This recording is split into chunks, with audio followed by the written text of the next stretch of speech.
शुक्लाम्बरधरं विष्णुं शशिवर्णं चतुर्भुजं प्रसन्नवदनं ध्यायेत् सर्वविघ्नोपशान्तये।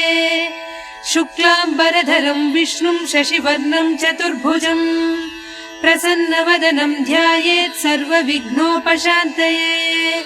यस्य द्विरतवक्त्राद्याः पारिषद्याः परशतम् विघ्नं निघ्नन्ति सततं विश्वक्सेनं तमाश्रये। व्यासं वसिष्ठनप्तारं शक्तेः पौत्रमकल्मषम् पराशरात्मजं वन्दे सुकतातं तपोनिधिम्। व्यासाय विष्णुरूपाय व्यासरूपाय विष्णवे नमो वै ब्रह्मनिधये वासिष्ठाय नमो नमः। अविकाराय शुद्धाय नित्याय परमात्मने सदैकरूपरूपाय विष्णवे सर्वजिष्णवे। यस्य स्मरणमात्रेण जन्म संसारबन्धनात् विमुच्यते नमस्तस्मै विष्णवे प्रभविष्णवे। ॐ नमो विष्णवे प्रभविष्णवे।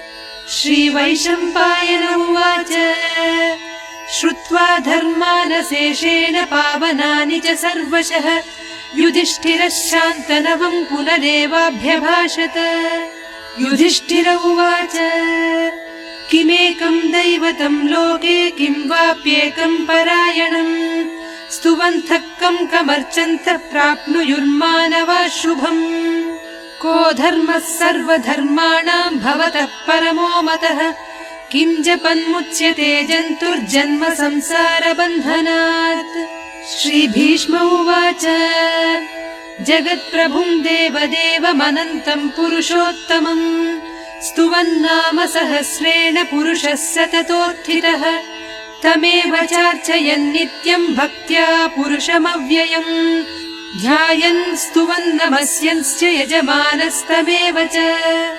अनादिनिधनं विष्णुं सर्वलोकमहेश्वरम् लोकाध्यक्षं स्तुवन् नित्यं सर्वदुःखातिगो भवेत्।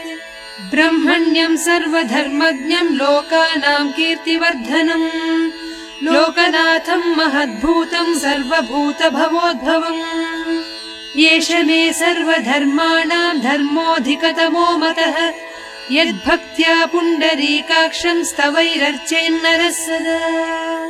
परमं यो महत्तेजः परमं यो महत्तपः परमं यो महद्ब्रह्म परमं यः परायणम् पवित्राणां पवित्रं यो मङ्गलानां च मङ्गलम् दैवतं देवतानां च भूतानां यो व्ययः पिता।